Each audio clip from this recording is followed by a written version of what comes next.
Tiga hal yang perlu sampean benar-benar pikirkan sebelum sampean mau memulai. Yang pertama adalah bagaimana sampean memastikan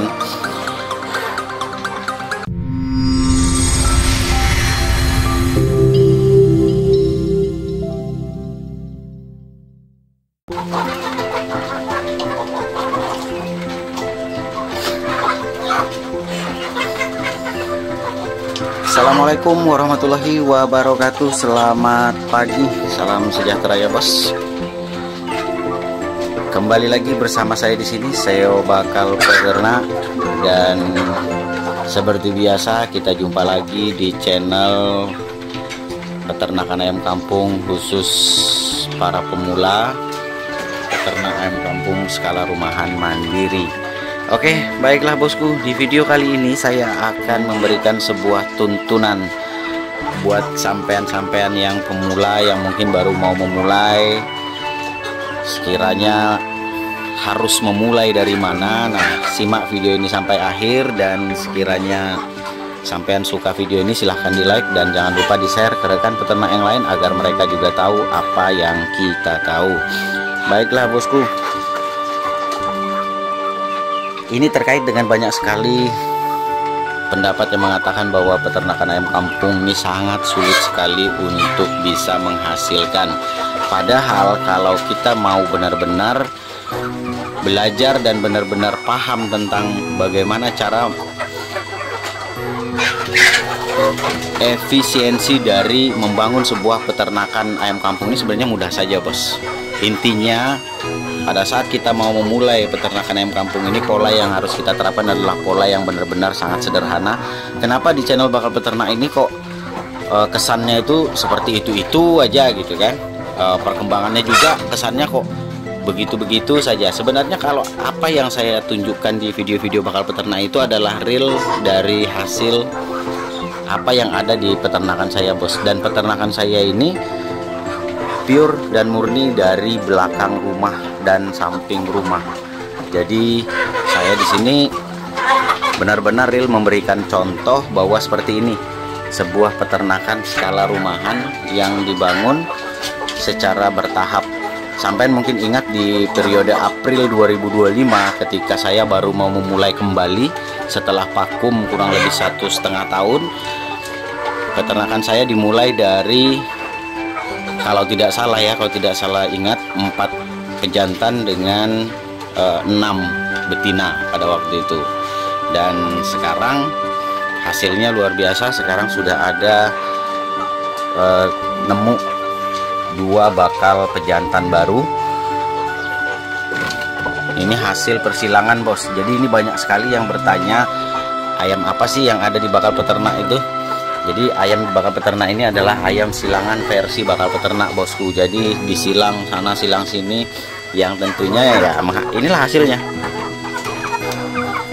Ini adalah hasil-hasil dari persilangan ayam Bakal Peternak yang sampai sejauh ini kurang lebih sekitar 120-an ekor, yang dimulai sejak April 2025 dan sekarang sudah masuk di pertengahan bulan November 2025.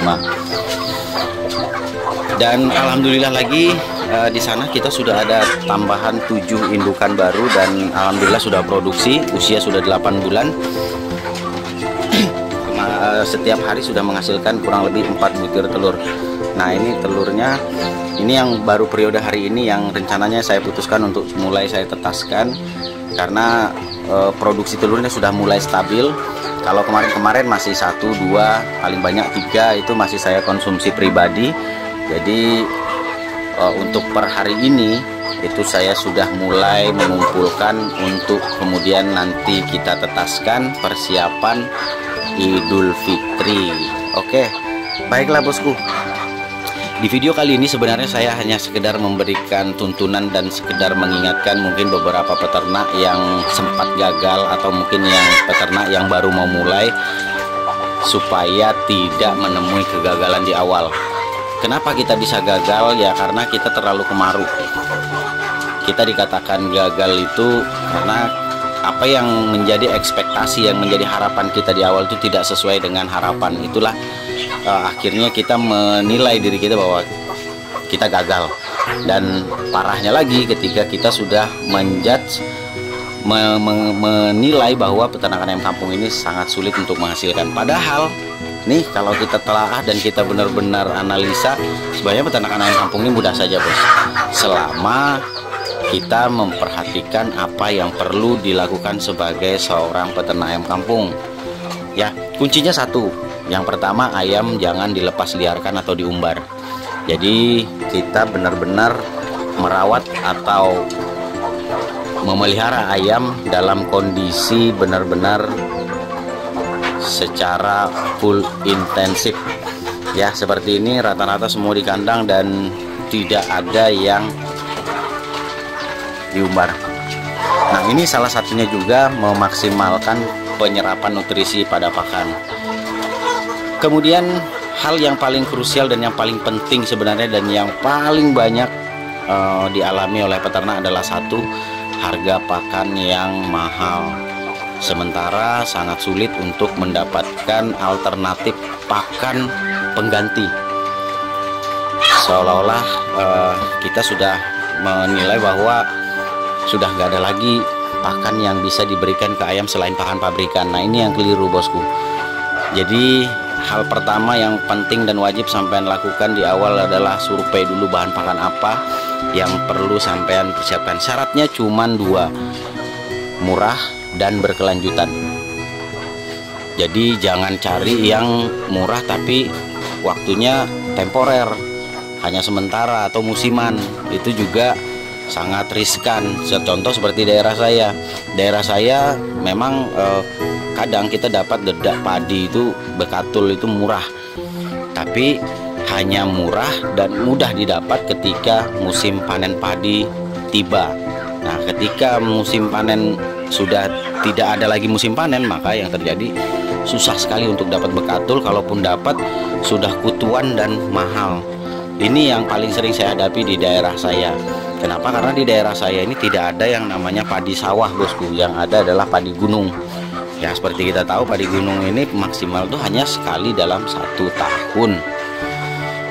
Nah, buat sampean yang di daerah-daerah yang mungkin produksi padinya melimpah, itu satu berkah buat sampean kalau sampean memiliki salah satu sumber daya pakan yang biasa digunakan para peternak adalah dedak bekatul.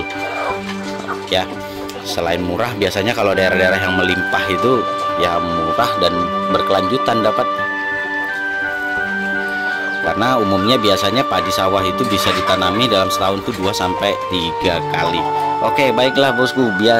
Ini yang kedua yang biasa juga dihadapi peternak adalah tingginya angka kematian. Nah, ini baru-baru ini saya mendapatkan banyak sekali komentar atau keluhan banyak peternak yang hampir merata di seluruh Indonesia yang mengatakan bahwa ayamnya mati sekandang, kemudian terserang aratan, kemudian ada yang terserang gumboro yang secara otomatis mengakibatkan mati massal di peternakannya.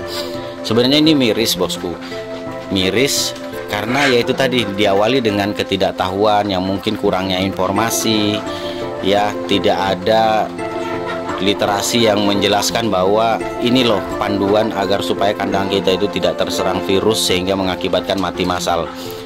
Di kandang bakal peternak dulu pernah terjadi kurang lebih sekitar di tahun 2023. Pada waktu itu ya alhamdulillahnya populasi di kandang saya itu ya kurang lebih sekitar 50 ekoran saja bosku. Dan bertepatan pada waktu itu saya sangat sibuk sekali sehingga beberapa syarat penting untuk mencegah virus masuk ke kandang itu tidak pernah saya lakukan. Ya, salah satunya adalah jamu fermentasi, kemudian nih melakukan fumigasi pengasapan. Ya, paling saya hanya sebatas ke kandang, kasih makan, kemudian ganti air minum, sudah. Jadi tidak ada lagi standarisasi yang sebenarnya wajib dan penting dilakukan setiap peternak. Dan semenjak kejadian itu ya alhamdulillah kandang saya sudah tidak pernah lagi yang namanya terserang virus, terutama yang berbasis virus ya, yang biasa mengakibatkan kematian massal. Ini yang sebenarnya miris dan yang seharusnya sederhana sih bos ya. Sebenarnya kalau kita pikir-pikir ya kayak fumigasi pengasapan ini kan nggak susah. Kita tinggal cari bahan bakarnya. Bahan bakarnya ya biasanya saya pakai cuman batok kelapa ini. Cuman kalau di daerah saya lumayan mahal nih bos, sekarung batok kelapa murni tanpa sabut ya, tanpa sabut seperti ini sekarungnya 70.000. Nggak tahu kalau di daerah sampean. Ya syukur-syukur kalau sampean bisa dapatnya gratisan ya, karena saya di daerah perkotaan ya mau tidak mau harus beli. Ini 70.000 sekarung, tapi dipakainya juga lama, apalagi kalau dipakainya hanya di sore hari atau pagi hari saja. Relatif lebih awet lah, lebih lama dipakainya, karena kita nggak perlu lama bos, durasinya sejam atau 2 jam ya cukup lah. Karena apa bos, standar dalam beternak ini terutama kebersihan, kemudian bagaimana menangkal virus agar tidak masuk ke kandang, ini sangat penting. Kenapa? Karena ini runtutannya adalah bagaimana cara kita dalam menekan angka kematian di kandang kita. Dan di kandang bakal peternak itu alhamdulillah kematiannya masih di bawah 10%. Artinya dari populasi 100 paling banter hingga bisa kita jual ayam itu angka kematiannya di bawah 10 ekor.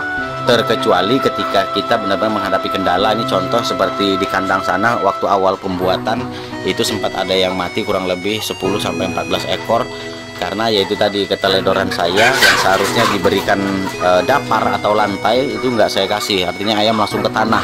Yang terjadi ayam kena bakteri koksi yang mengakibatkan berak darah, dan ya resikonya apa, akibatnya ya seperti itu, kurang lebih sekitar 10-14 ekor itu mati terserang bakteri ya. Tapi itu salah satu pembelajaran dan pengalaman. Memang kita baru tahu dan baru menguasai ilmunya ketika kita sudah menemui beberapa kendala dan masalah.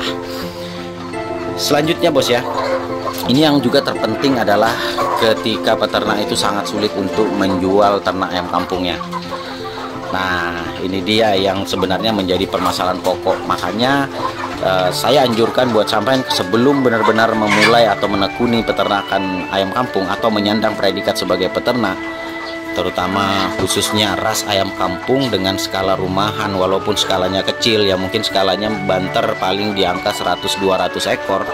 Ini sebenarnya penting juga buat sampean untuk survei kemana ayam sampai nanti akan dijual.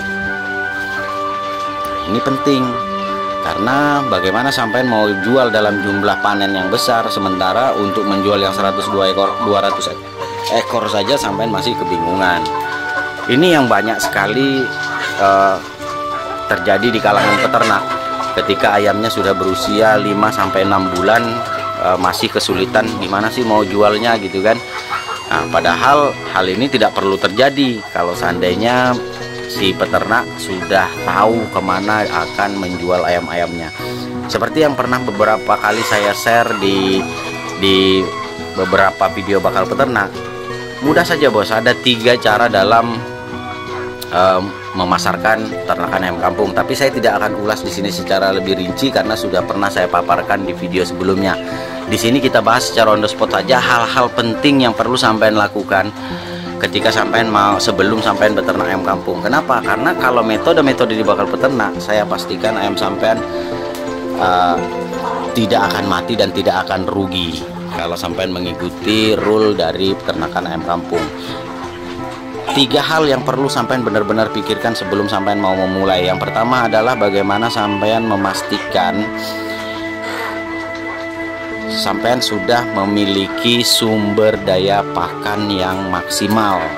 Artinya ada 2 syarat utamanya, yaitu murah juga berkelanjutan. Kemudian yang kedua yang perlu juga menjadi perhatian dan perlu sampean lakukan pembelajaran secara terus-menerus, belajar dari pengalaman. Yang kedua ini adalah bagaimana cara sampean dalam menekan angka kematian.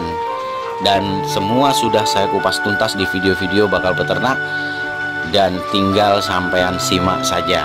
Kemudian yang terakhir adalah kemana sampean mau memasarkan. Sebenarnya ini kebalik nih poinnya bos. Poin ketiga ini harusnya menjadi poin pertama. Kemana sampean mau memasarkan ini, memasarkan ayam-ayam yang kalau sudah ada ini mau dijual kemana ini, ya kan? karena percuma sampean hebat ternaknya, angka kematiannya bahkan mungkin kecil sekali, kemudian sumber bahan pakannya juga murah meriah tetapi berkualitas, tapi pada kenyataannya sampean nggak tahu mau jual ayamnya kemana. Ini juga parah nih bosku, ini juga menurut saya jalan buntu yang seperti ini. Jadi jauh sebelum sampean memulai, jauh sebelum buat kandang, beli bibit, kemudian bagaimana mempelajari bagaimana cara beternak, yang paling terpenting yang perlu sampean cari tahu dan perlu sampean survei adalah kemana ayam-ayam ini nanti mau dijual. Karena percaya saja, percuma sampean punya populasi ribuan ekor kalau ujung-ujungnya sampean nggak tahu mau dijual kemana. Oke bosku, jadi 3 clue kunci kalau sampean mau sukses ternak ayam kampung. Kuasai 3 hal yang baru saya sebutkan tadi: pakan, kematian, dan pemasaran. Kalau udah kuasai ketiga hal ini, udah aman sampean. Saya pastikan menjadi seorang peternak ayam kampung yang sukses, anti mati dan anti rugi. Ya, jadi kalau mau anti rugi, anti mati, kuasai 3 hal ini. Oke bosku, itu saja dulu. Kebetulan baru selesai kasih makan ayam pagi-pagi. Saya juga nggak tahu mau nge-share video apa karena belakangan ini saya masih sibuk sekali bosku. Ya, paling habis ini saya mandi, kemudian ngantor lagi. Ya, rutinitas seperti biasa, pulang ngantor, ya paling kasih makan ayam lagi, ya seperti itu terus. Akhirnya kadang saya nggak kepikir mau bikin materi apa, bikin video apa, tetapi terkhusus di video pagi ini adalah video yang berharga bosku. Jadi kalau sampean simak video ini baik-baik, sampean cari aja clue-nya. Saya sudah berikan clue-nya, tinggal sampean cari ilmunya di mana. Boleh dari pengalaman pribadi, boleh dari video-video bakal peternak, atau dari channel-channel yang membahas tentang peternakan ayam kampung, silahkan. Tapi clue-nya cuma 3. Clue-nya cuma 3: pakan, kematian, dan pemasaran. Itu saja. Oke bosku, mungkin itu saja video kali ini ya. Saya mau mandi dulu, kurang lebihnya mohon maaf ya.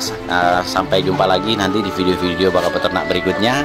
Saya akhiri. Assalamualaikum warahmatullahi wabarakatuh. Salam sukses dari Bakal Peternak. Maju